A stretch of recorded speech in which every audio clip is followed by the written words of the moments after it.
Good morning and welcome.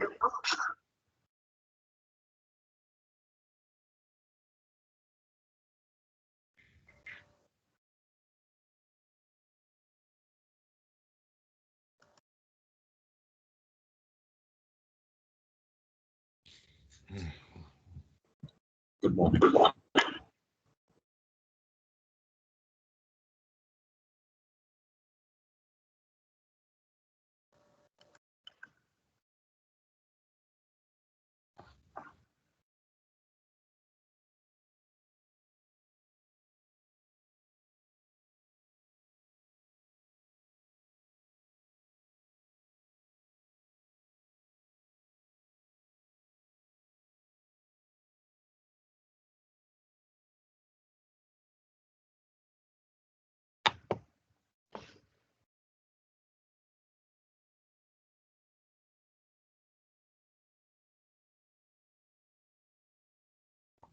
Hi, Cheryl.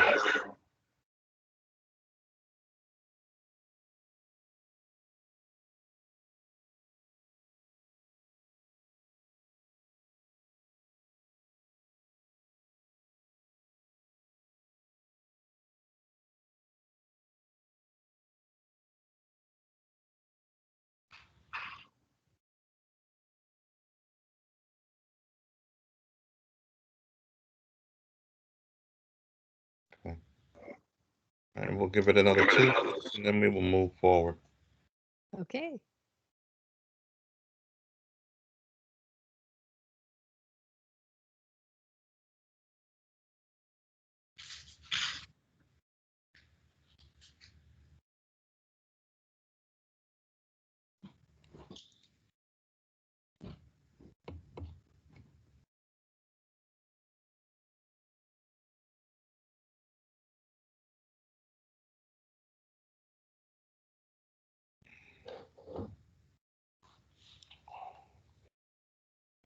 Okay.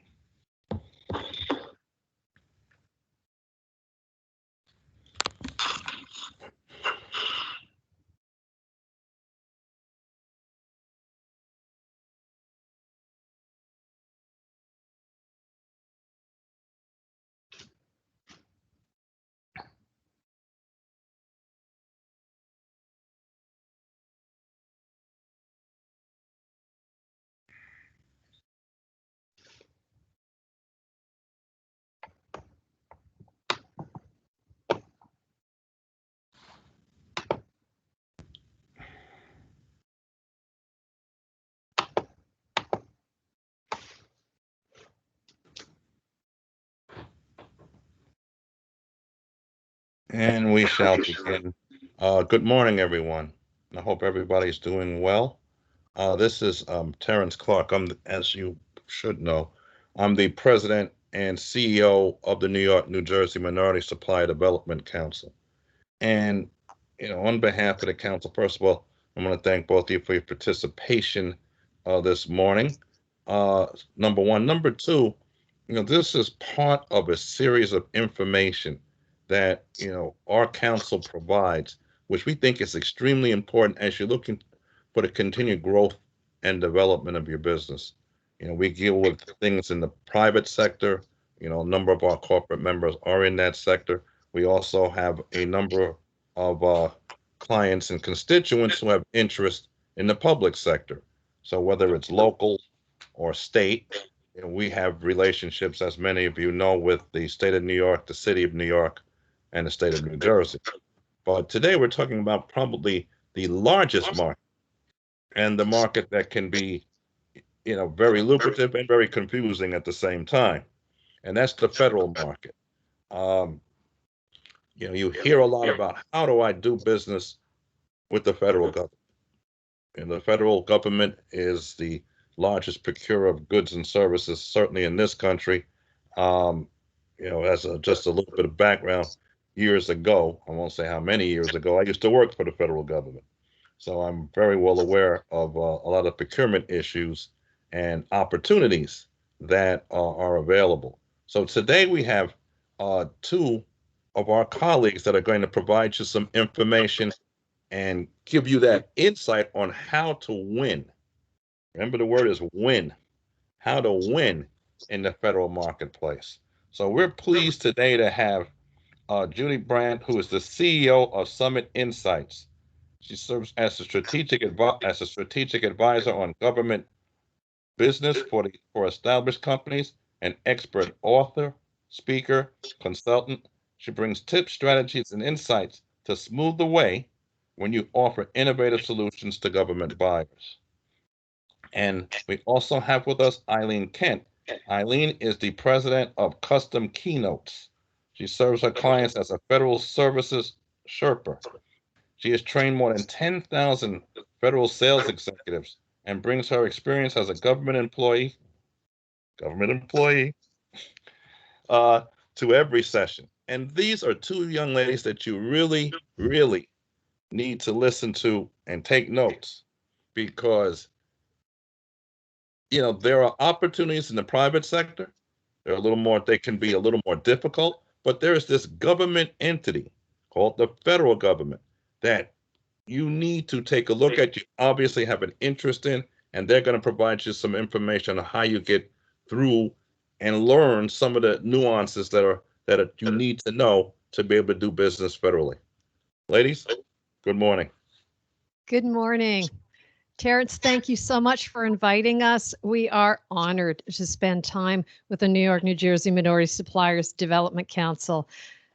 You as business owners are some of the most accomplished business owners in the country, supporting and serving over 1,000 of the country's largest businesses, and many of you are already doing business with some federal and state and local government buyers as well. And so for us today, our hope for you is that we're going to answer your questions you've got on what's the opportunity, what's the investment it's going to take to capitalize on it, and how long is it going to take? Eileen and I put our heads together. We've made thousands of presentations, went, all right, what would you, as an accomplished business owner, most want to know about this? So as we go forward, these are unpredictable times, but we're going to cover what's free and easy, what's doable with some help, and what's really going to take some investment to pull off. These are uncertain times, but I'm going to tell you one thing for sure. At the end of the next 45 minutes, one of three things is going to be true. You're either going to say, federal government, bring it on, or, whoa, this was not what I thought. I need to slow down. Or, thank you very much. I am so out of here. You have made my day. I'm going to go make money somewhere else. So one of those three things is going to be true, and I can hardly wait to find out what's going to be true for you. So that being said, if you are thinking about participating in the federal market or thinking about doing business here, start by asking yourself, do we have a product or service that a federal buyer needs at the price and value and quality they require? Can we get it to them on time, deliver it perfectly, on budget? If the answer is yes there, then you're in good shape. Thing is this, research shows that of all the reasons why someone pursues federal business, the most successful companies are driven by one of two things. First, selling to and investing in and winning business in the federal arena is aligned with your purpose and your plans to grow your business, and you have a product or service or solve a problem that a federal buyer has. Those are the two big reasons. If you're being motivated by or driven by something else, then think again twice. All right. If someone else is, okay, there we go. All right. So the other great news is this: you are already a successful business owner. And my bet is that well over 90% of the business that you have won, if you sit and think about it, has come from relationships, right? Well, congratulations. You already have mastered, whether you realize it or not, the single most important principle of being successful in the federal arena. The thing that 80% of the thousands of companies that approach federal business find out way too late is this: there's no such thing as doing business with the government. I'm going to say it again. There's no such thing as doing business with the government. There's another human being, what I call a federal human, who, when you win that contract, has their signature matching yours, binding you and the government of the United States to deliver your products or services. That person has everything on the line when they choose you. So really get ready for a love story. People need to fall in love with you. People will forget what you said. People will forget what you did. But people will never forget how you made them feel. Dr. Maya Angelou has some of the best advice anybody needs to be successful in the federal market. So I want you to notice how you feel as you move through the next little while, this presentation with us. Because marketing and sales are also acts of service. If the experience you're having when somebody is wooing you is really crummy, getting married doesn't make it better. So Eileen and I are going to show you 10 ideas, 10 things to think about. If you're thinking maybe federal would be good, then here are 10 things to think about. And at the end of it, I'm going to ask you, what action are you going to take based on what you've learned? That being said, Eileen, the first R, registration. Take it away. Tell us about the basics. And is this a free, a help, or an investment? Thank you so much, Judy. Thank you so much for having me today with the council, and thanks for joining us. So the first thing that anyone ever considers, whether or not they're going to go after the federal government, is you have to put your critical information into a database that's available to all the federal buyers. And I just want to underline this database. It's called SAM.gov, System for Award Management, and it's free to register. I'm going to underline that again, free. The reason why is there's other companies out there that are offering their services at a cost to help you register for the federal government. And really, you're savvy enough in your business at what you do.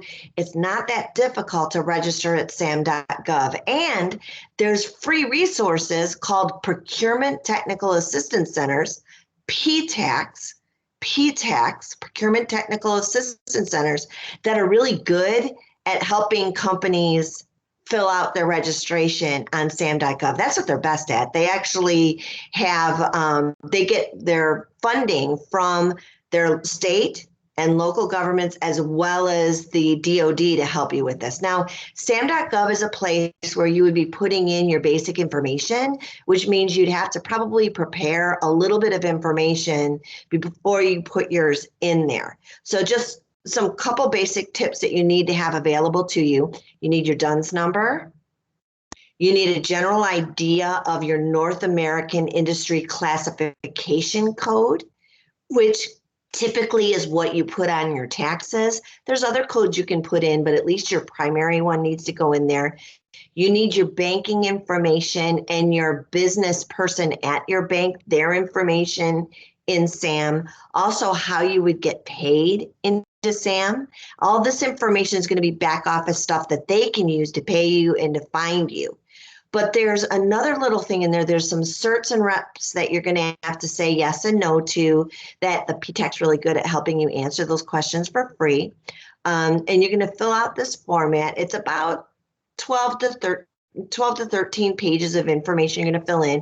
It usually takes a savvy person about an hour to do. Someone that's new to it that might have some questions, might take them a couple conversations with someone to get a little bit of help to do it. But it's really not that hard to do. But once you register at the System for Award Management at sam.gov, there's a last little button before you save the information. There's the dynamic small business search. You're going to click yes on that, put some keywords in.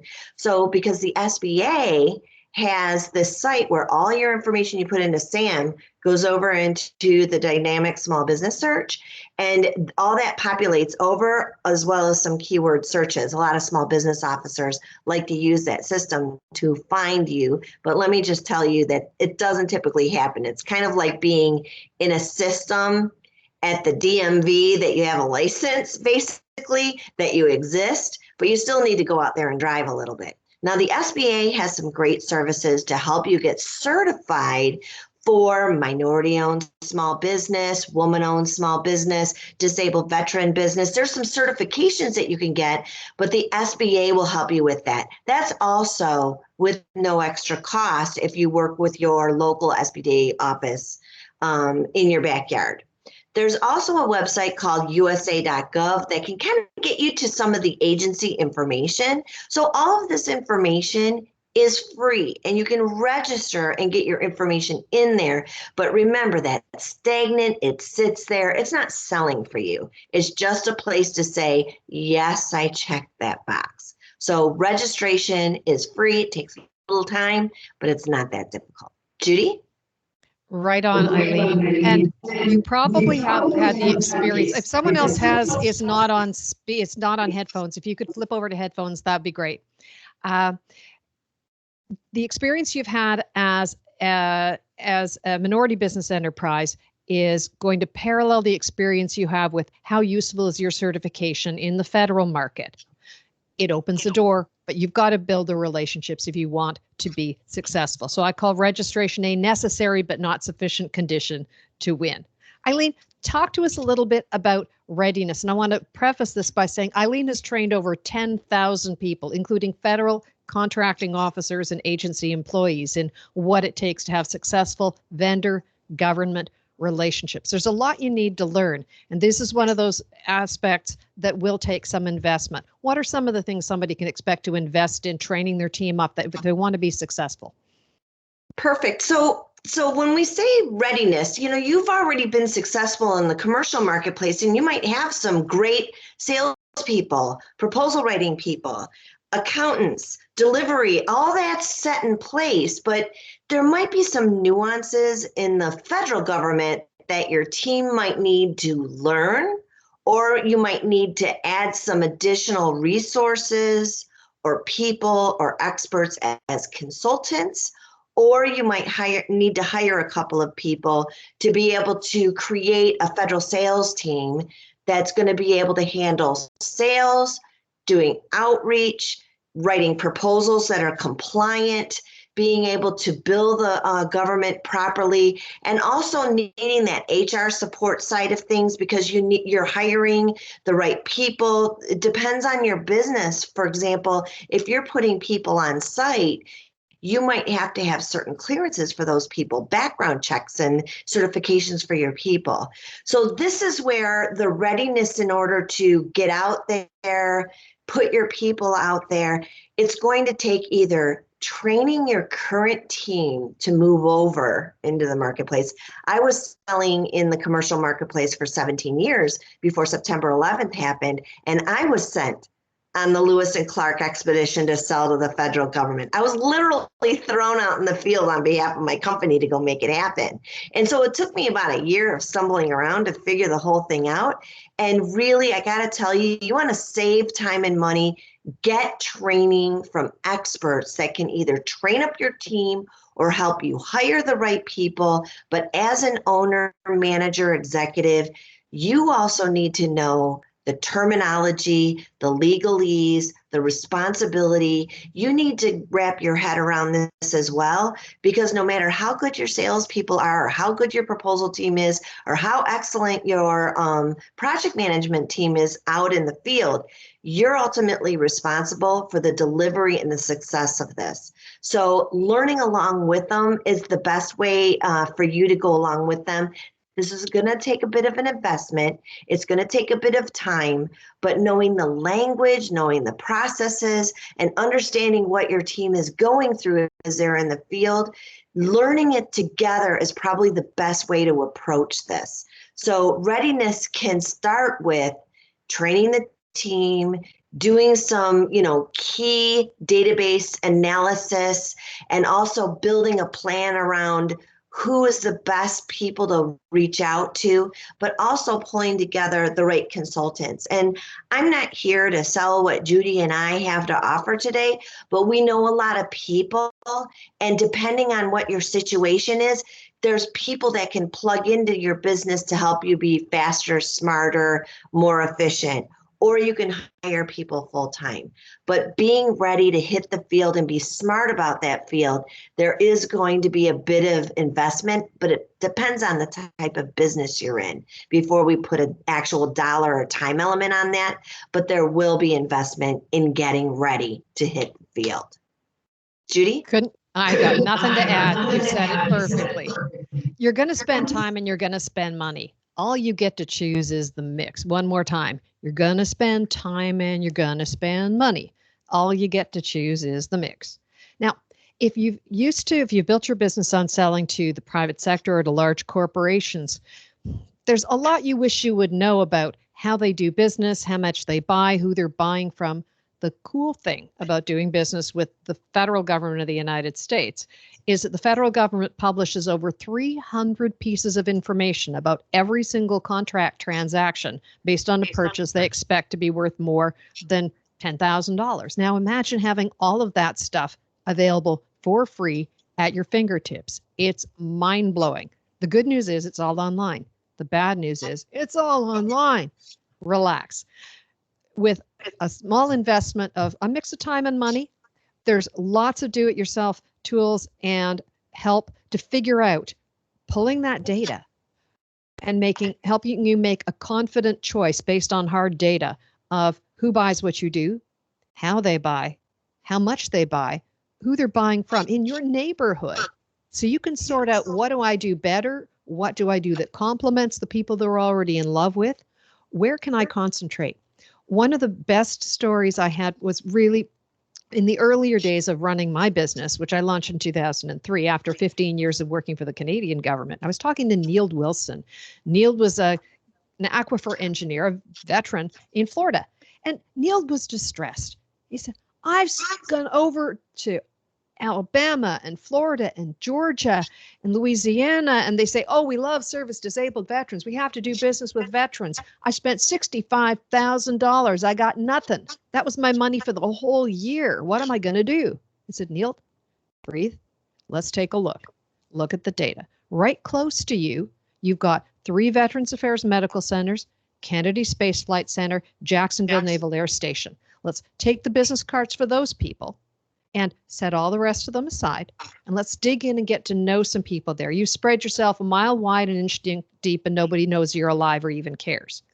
We started to concentrate. And he found an opportunity at the local VA medical center. He bid and he lost. I said, well, Neil, did you get a debriefing? He said, a what? I said, a debriefing, some feedback on your proposal. He said, no.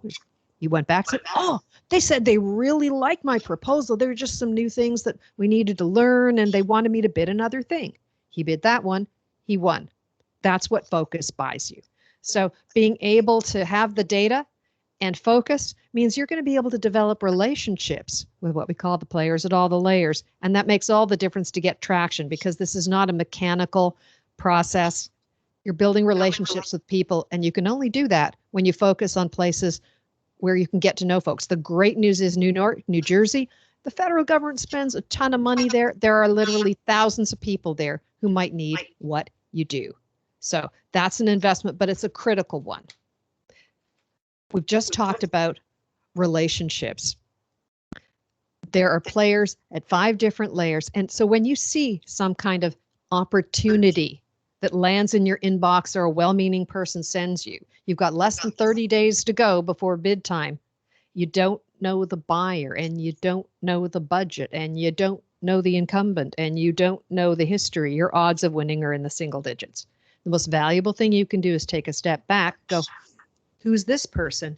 Who else are they working with? How can we get to know them for next time? Repeatedly throwing your hat over the wall and bidding to get our name out there is a very expensive way to play. If you've got time and money to spend that on building relationships instead. The earlier in the acquisition cycle you can start to make friends, the higher your odds of helping them understand that choosing you is the low risk choice, and makes it easier for them as they get to know you to shape how they're defining that acquisition in a way that it makes it easy once they get to their 3 finalists to award the work to you at your price.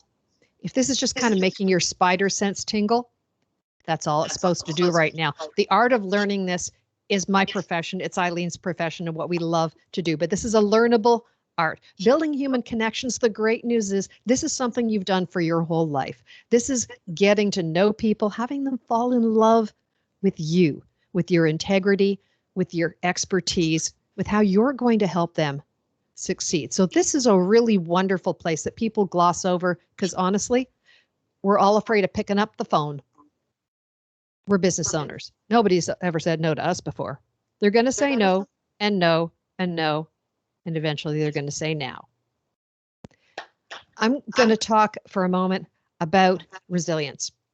People ask, what's it take to be successful in the federal market? Research shows that companies spend anywhere from $30,000, that's 30,000 to $233,000 over a 12-month period when they are investing to win federal business.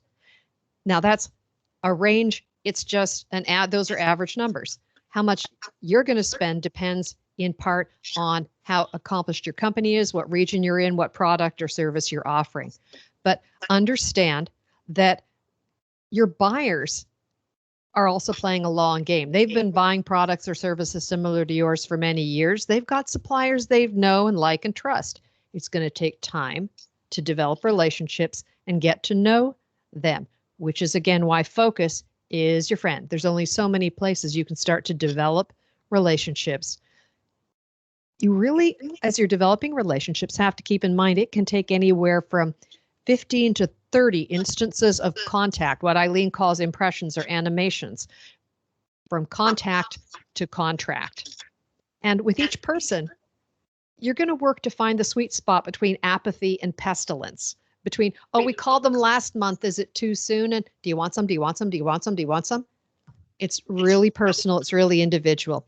But as you take the time to help them understand that you get their dreams, their goals, that every time they talk to you, something great is going to happen. That starts to light them up, and you're going to be the call they return, the one they keep in mind, the one that's top of mind when they're ready to buy. So our next star, Eileen, anything else to add on that one? I just wanted to cover really quickly on the resilience side of things. A lot of people ask me, how long is it going to take me to really land a big contract? And I've been doing this for a long, long time with teams of 2, teams of 40. And it seems to be, and I've talked to the best of the best in the business, it's always between 12 and 24 months. That's why we like to say patience, persistence, perseverance, because they might be married to someone else and can't marry you yet because they already have a contract with someone else, but they're keeping an eye on you, or they might give you a little task, and then you're starting to build your past performance, and then the new bid comes out, or they create a bid that might make sense more for you, that happens a little bit later. And I just want to say too, some people say, well, when can I get them animated? And I like to say, because I've done this multiple times myself, walking the halls, making the calls, doing the follow-ups, working the plan, just walking up that hill, to win that business. And I have found that it takes about 50 to 60 hours of sales calls to create 10 appointments. What I mean by 10 appointments, it could be a capabilities briefing with a prime that has great relationships inside. It might take, it might be a conversation with one person in an agency. It might be an engagement like we have today, where only one person will show up to your webinar, but then they invite you to a meeting at their office and 40 people are there, right?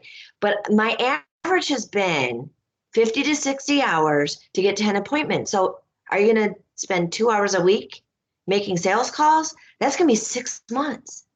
Are you going to do 10 hours a week of sales calls? That's going to be 6 weeks. So if you have 40 hours a week, you might get some activities happening within a couple of weeks, but it's still going to take 12 to 24 months to make this really happen.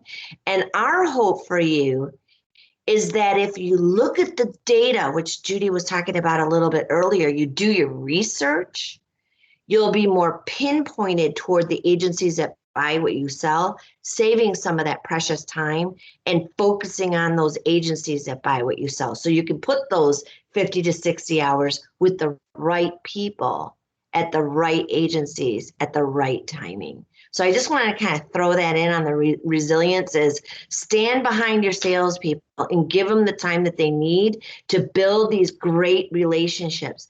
They're going to write a couple loser proposals and they're going to get feedback and they're going to tweak and tweak. At some point, it's going to be your turn and they're going to spread the love and then it's going to be your shot. You're not going to win every first shot. But if you stay on top of that, it's going to go well for you. So I just really needed to get in there to prepare you for that resilient side of things. And that's the difference between wide and deep. If you're going, well, those same 10 proposals spread across 10 federal offices and agencies and states, how much of an impact is that going to be versus there's 2 offices and you're on proposal number 4 or 5? Data shows that the average company has maybe a 25% win rate. And so you've got to be prepared for that, but you put your investment where you're going to get to know people better every single time because they appreciate that as well. So what's it take? How do you participate? There's a lot of different ways that are not just, we're going to write an 80-page bid. There are things called pre-solicitation activities, ways that you can get to know people and they can get to know you, and you want to still do these well and put your best foot forward. Eileen, talk a little bit about some of the ways that buyers and sellers interact before the great big giant proposal. And is this something that's free, something you do with help, or something that takes investment, or somewhere in between? Great. So it depends. I hate to use that word, but it depends. There's a couple different types of opportunities to be able to respond to that you'll find on a public bid site. There's sources sought and request for information, which is basically the government's basically saying, we have this possible need, or we're considering buying it in this way, maybe an 8A set aside or a service disabled set aside.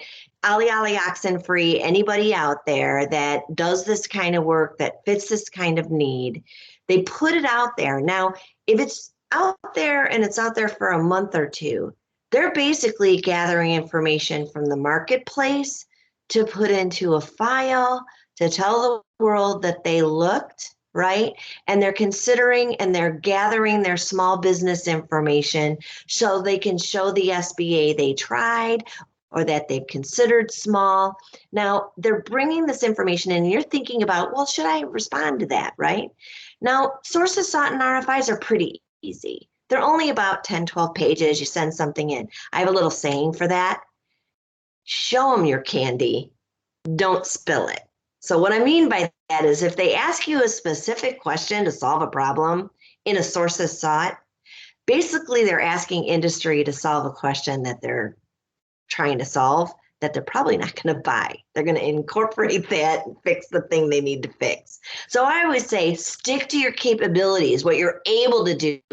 Don't answer the exact question to the problem that they're having, because sometimes they put sources sought out there just to see what industry says, right?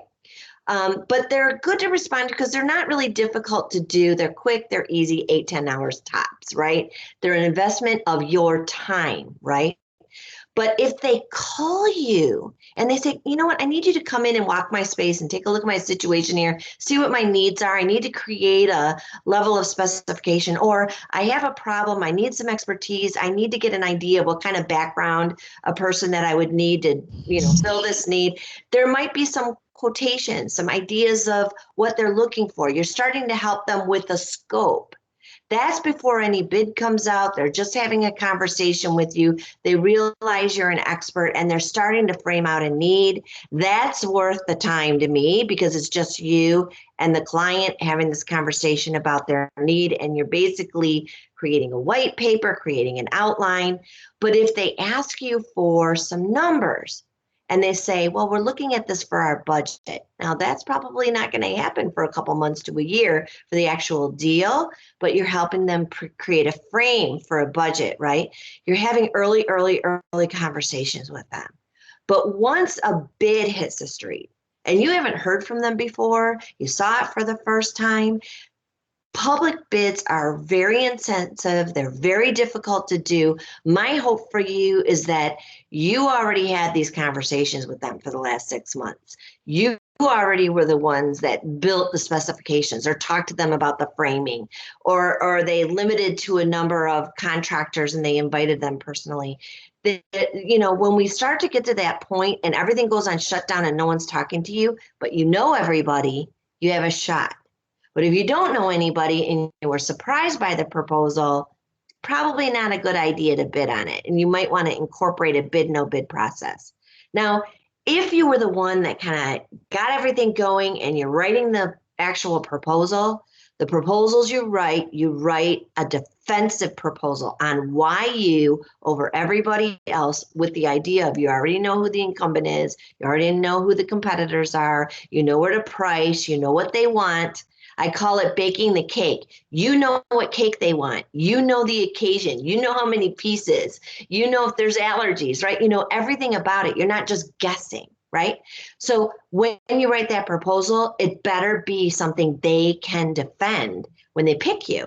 So that means you're going to invest quite a bit of time and money on an outstanding proposal. And that might be internal people that have been trained that know how to respond to this, or you bring in a consultant to help you write it properly. But that RFP is going to cost you time and money. The average is 4 people for 30 days. You take that times $100 an hour. If they're not selling, they're not doing project management or whatever, that's up to $65,000 in investment in a large RFP, right? So we only want you writing winners when you go to respond.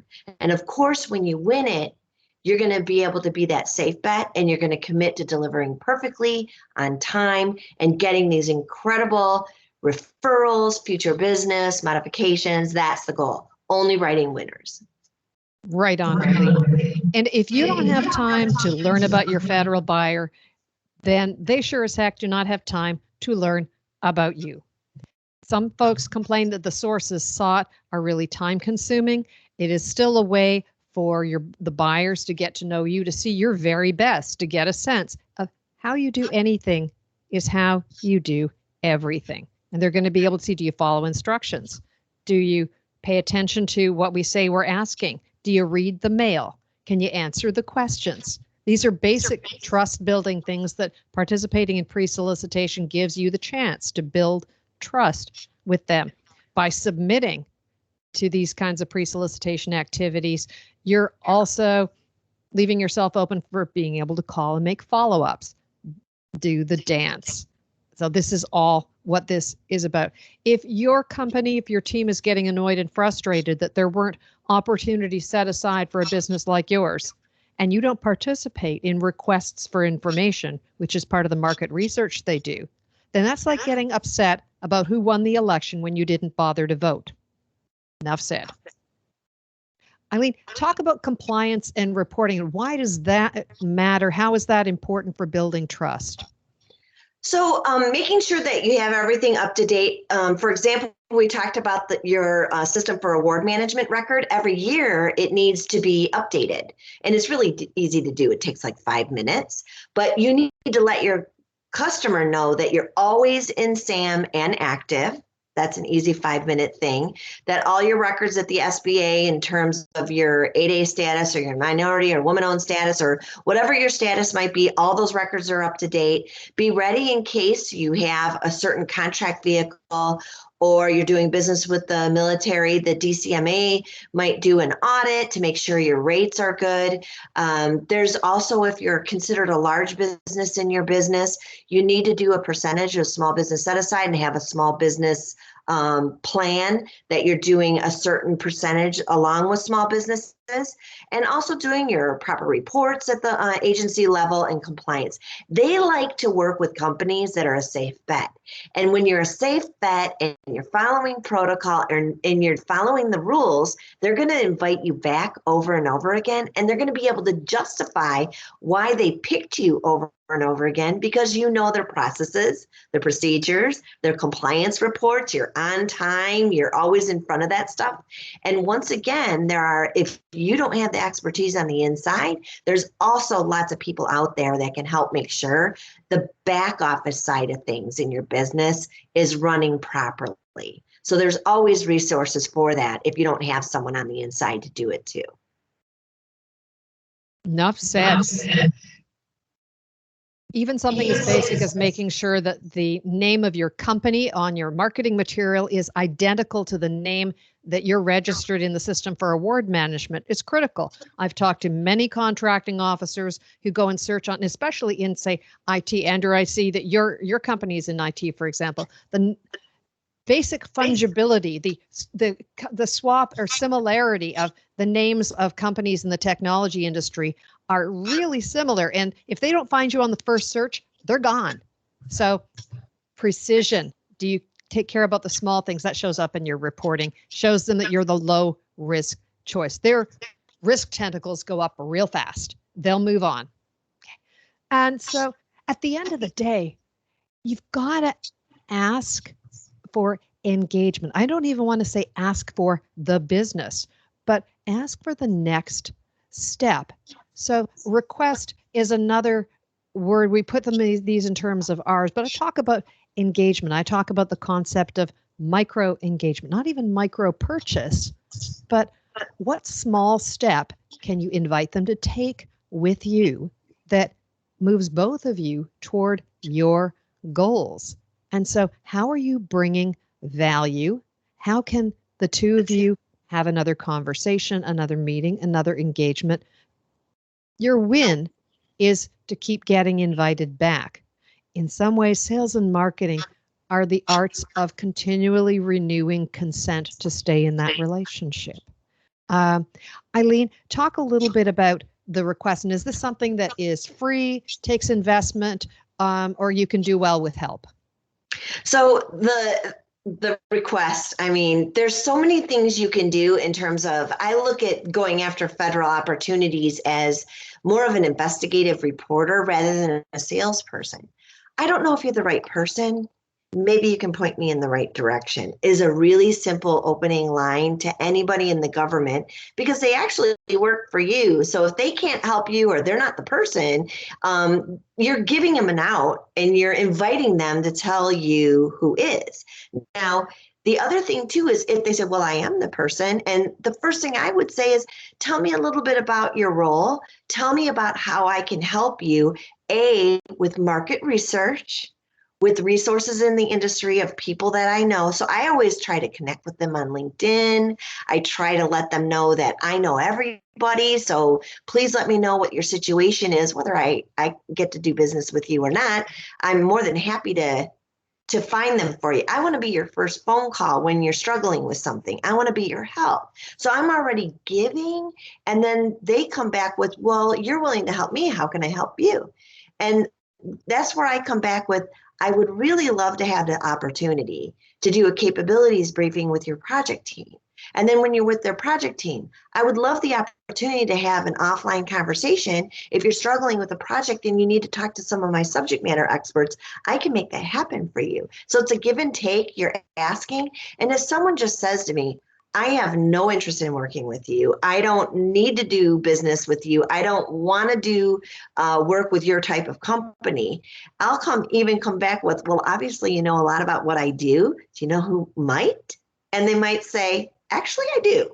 And they point me in the right. So I'm always asking, who else? Where else? What else? If you're doing a good job at an agency, is there more work to be done? How else can I help you? If you're doing a good job at an agency, is there someone else you know over at your peers at the other agency that I can help them as well?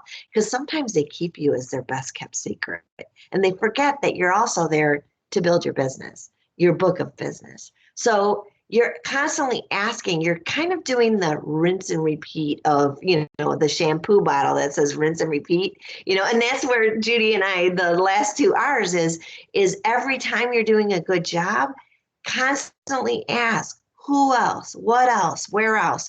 Because your customers who love you will introduce you to other people. People that want to do business with you but can't yet might still refer you to somebody else. So the rinse and repeat of number 9 and number 10 of our R's is you can make this cyclical and it starts to roll in a nicer and nicer business. And like I said, even people that can't work with you right now, they like you because they think you've done a good job, or you found a way to show them that you're helping them, connecting with them on LinkedIn and doing other things as a mentor, as an outreach in what you're good at. And what I also want to say is we're the outside world to them. So we can be a resource to them to help them, which means they'll help you. So that costs you no money. Asking what else, who else, where else, and then rinse and repeat the business over and over again. Judy? Couldn't have said it better.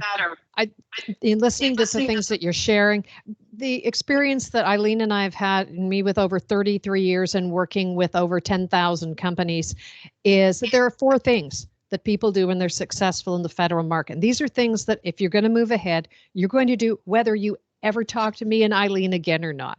And here they are. First, learn the federal sales game, what to do, what to say, and what to ask with the players at all 5 layers. Second, make a confident choice based on hard data of maybe 3 tops federal agencies where you're going to go deep, concentrate, and build those relationships so that there is so much opportunity there that you will never run out of people to talk to, concentrating just there for the next 2 years. That's also going to mean you're not distracted by bluebirds of email landing in your mailbox and invitations to small business conferences, environmental protect. No, you know that you're going to be working with the 2 places or 3 places you've chosen. That's it. And you know why. The third thing people do when they're successful is build a structured federal sales plan around just those agencies. The average contact relationship management system shows you who you know. A great federal sales plan shows you who you don't know and need to know and gives you a methodical, systematic way to knit those together seamlessly. The 4th thing people do when they're successful, use the plan.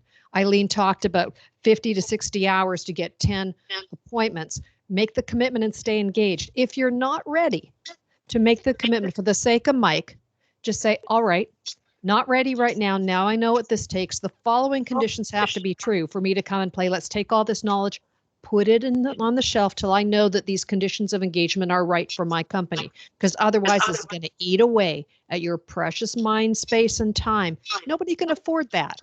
Be in or be out. And I hope that the things we've brought you today have given you some ideas.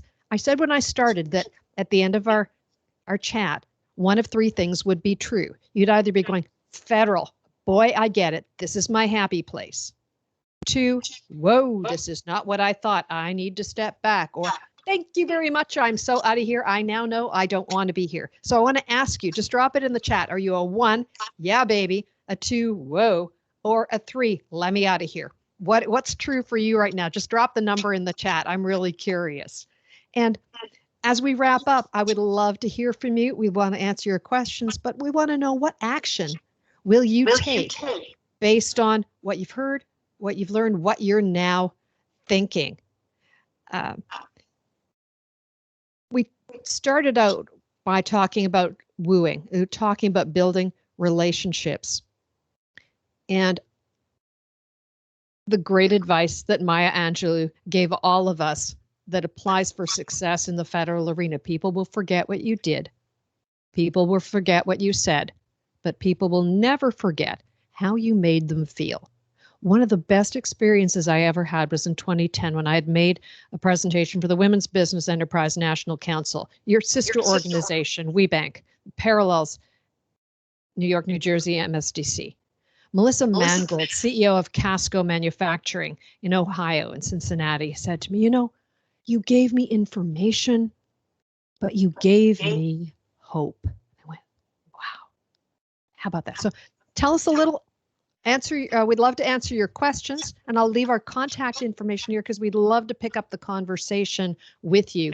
So I want to turn it, but we're so grateful to Terrence for bringing us together, for making this important and bringing this front and center to give you, as minority business enterprises in New York and New Jersey, ideas for opening doors, opening minds, we hope opening pocketbooks to success. Thank you to Cheryl McCants and her team, also to Colin and Jacqueline for giving us the support and the invitation. We're at your disposal. We're happy to chat. I want to turn it back to Terrence and Errol and ask how else we can serve you this morning. Thank you, Judy and Eileen. Terrence had to jump off. I hope this was beneficial to the attendees. I know we have maybe about 3 or 4 still on the line. If you have questions, the line is open. Please go ahead. Cheryl, would you like to say anything before we go into the questions and answers? Sure. Am I showing up? There I am. Yes, over here. Okay. So I want to say thank you to not just the council and Judy and Eileen, but also to the MBEs that found the time to invest in themselves and to be able to learn a little bit about the federal sales space. I saw we've got Data Rose on here, we had Saviance on here, and I saw that Andrew said a 1. So I'm really hopeful that you found this opportunity beneficial and that it added value. So I would invite you to please unmute and to share your feedback for the session and what you would like to see as next steps. So thank you for joining. I hope this was helpful. And also on behalf of the MBE Input Committee, if you are interested in joining the committee, please reach out and let me know. Thank you.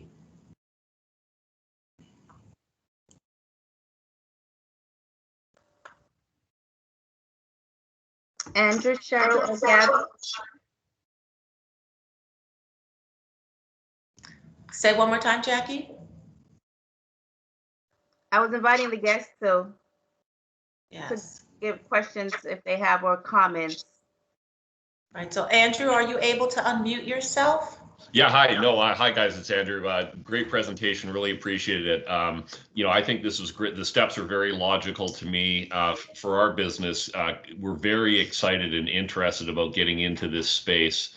And I think the steps that were laid out are very clear. I'll actually be reaching out both to Judy and Eileen separately for a more deeper dive on some of this that I don't need to cover right now, but this is exactly what I was expecting to get. Makes a ton of sense. I specifically think the advice on, with some level of intelligence, and this is what I'd like to talk to the two ladies about, narrowing your approach and your respectful attack plan, in essence, on what you'd go after is a really, that makes a lot of sense to me. And I think that's where we'll look for a little bit of guidance at Sequential here when we start to connect with you guys. But this was excellent, and I look forward to staying in touch and going deeper. We're at your service, Andrew. It's a joy. We know how valuable your time is. So we are honored that each of you, as Cheryl said, took the time to be here. And we hope you feel that your time has been valuable and well served. I've dropped a link in the chat for government contracts made easier. That's because easy is fiction. This is an Amazon #1 bestseller. I'm telling you about it, not because I make a lot of money on books, but if you're wondering how you could pick my brain, all the great stuff, I put it here. And so by all means, take a look at it, leaf through it with your team, and it may give you some food for thought. I'll try the new link. And Gabby, I'd love to hear your question, and I'll try the new link again. Hi there. I've been in and out, so I apologize if you covered this, and I appreciate your time. I wanted to, in terms of finding out about opportunities and RFP opportunities, I find that there's one portal, and I can't think of it off the top of my head, so I apologize, but that charges you to they filter and send you opportunities, which to me seems absurd that I have to pay for, to find out where there's opportunities. otherwise, you have to individually go to every government website and sort of look for these RFP opportunities, which on their own is also very difficult because the way they filter and sort of name things and to find them is sometimes, like, I've had people on the government side, hey, there's an RFP out, here's where it is, and I can't find it, right? And then they're like, and then they have to ask their contact, and then their contact eventually is able to guide me to find the RFP. So my question is, what is the best tool or channel to find these opportunities online? Well, a couple of things to think about, Gabby, and thank you for your question. We're in a situation that I call opportunity illusion. You would think, when I got started in federal contracting in 1988, the place that opportunities were posted was the Commerce Business Daily, published by the Department of Commerce, came out daily on flimsy yellow and white tissue paper stapled in the middle in 6-point type. It's why I now wear corrective eyewear. Now it's all online where inboxes are flooded with this stuff. You'd think it would be easier than ever. We're overwhelmed and paralyzed because we're looking at all this and looking and saying, what can I bid? Now, especially if you've ever sat in the optometrist in the chair and they put that thing with all the lenses in front of your face and they go better A or B, flip, better A or B, flip, better A. I can see that happens in the federal market when you stop asking, what can I bid? And start asking, who is my buyer? So Gabby, when you see one of these things, please, and everyone, don't think you've missed the boat because you're only seeing this thing. If you see this thing and there's less than 30 days to go and you don't know the buyer and you don't know the budget and you don't know the incumbent and you don't know the history, your odds of winning are in the single digits. The good news is what you have is a clue, the beginning of a clue to unwrapping a much bigger story of who in that agency buys what I do? Who are the players at all the layers? So these are starting points. To get back to your question, Gabby, because I am going to answer it, is this beta.sam.gov, and in a month it'll be sam.gov. That site is free. A login, you can create a free account, you log in, and there's maybe 6 steps that you can take to get a free feed of opportunity according to the searches and the notifications you set up. Do not let anyone charge you for sending you opportunities. That being said, I beg you to not look at those as, oh, good, what can I bid? But as starting points to answer the question, who are my buyers? And to use that as one of 6 sources of market research once you've chosen your target agencies. Gabby, did I answer the question? Yes, thank you. I think it makes a lot of sense. I think, and then in terms of finding out who the best people or finding contacts within government, or like, for instance, CDC, and we do my work is as it relates to messaging and awareness and on the ground street, like sort of brand ambassador street team, where in the federal space, it's in terms of distribution of information and having people on the ground. How would I go about finding who the appropriate contact is at CDC? 2 things. First of all, I'm going to say this because Eileen would not do this. If you're listening, Eileen has a half day where she can get all of this lined up for you, and you can customize your beta SAM flow and get your research nailed down. That being said, Gabby, there are what I call 6 free sources that you need to know, and those include federal agency directories. You've got more than one buyer. You've got players at 5 layers. 6 sources include federal agency directories, the contacts you already have, the clients you already have, LinkedIn. 2.1 million current federal employees are on LinkedIn. Actual contract data, current, past, and forecast contract sources. And when you've started to unpack those leads, I make a last pass, like putting a big net in the water in Google, and see what else you can pop up to start to fill in the detective story for players at 5 different layers. If that sounds like a truckload of work, it is. So starting with the research data will help you focus really narrowly, even within CDC or NIH. There's many different programs. I'm going to do something that drives Eileen crazy. I will tell you that Health and Human Services has one of the best employee directories in the country. And if you haven't looked there, you better believe your competition has. Okay? I have a comment here. Gabby, first of all, I think you've really come to know something that just saved your company a boatload of money. No subscriptions. None.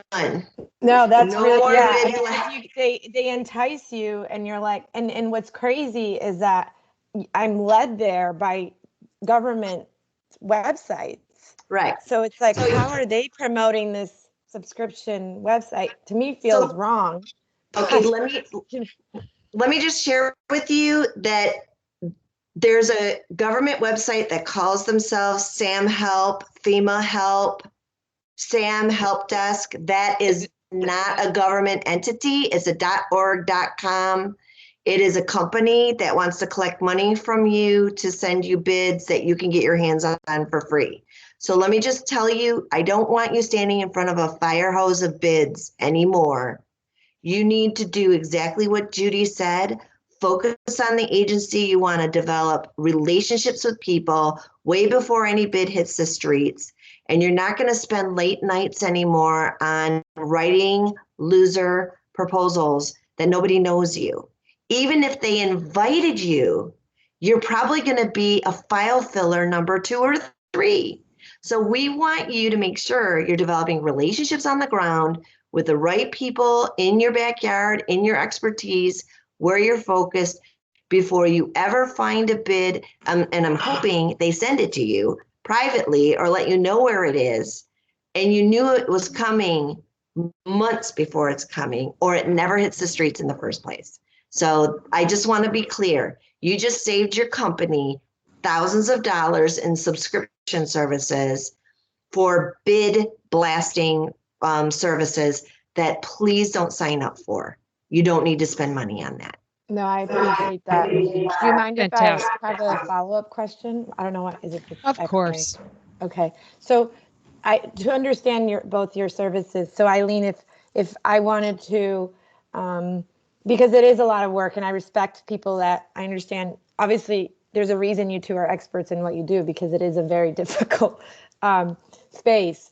Would we go to an Eileen to say, hey, this is what we do, and sort of these are where we see we could be of value, and then Eileen, would you consult and give us leads and tell us kind of where we should focus? Can you speak to, just to understand what we would go to, why would we go to Eileen versus Judy, and how, what your offerings are? The fun thing is Judy and I work together as a team through her program. And then I have a program as well, and we can talk to you offline about it. But the most important part of it is getting federal sales training, doing a deep dive analysis of the data, pointing you to the right agencies, and building you a plan. Judy has a more extensive program that handholds you after the fact. Mine is a little bit shorter. I'm just going to put it to that summary, and you can talk to each of us. But if you work with Judy, you're working with both of us. And then if you're working with me, it's just one-on-one. So just wanted to throw that. Would you mind taking us through how your program works?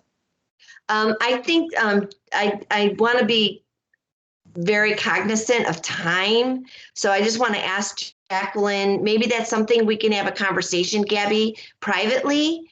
But also I invite everyone to connect with Judy on LinkedIn. She's probably one of the most generous consultants in the business. You need to know Judy. She knows everybody. Judy and I have known each other for well over 10 years, and we've worked together with over 100 clients together. Also, please connect with me on LinkedIn as well. I'm helpful, and I like to give little tidbits, but Judy is she's an ecosystem. She knows everybody. So I would just say that connect with both of us on LinkedIn, Gabby, and we can have that conversation with you specific to your business one-on-one. Yes, this is Cheryl.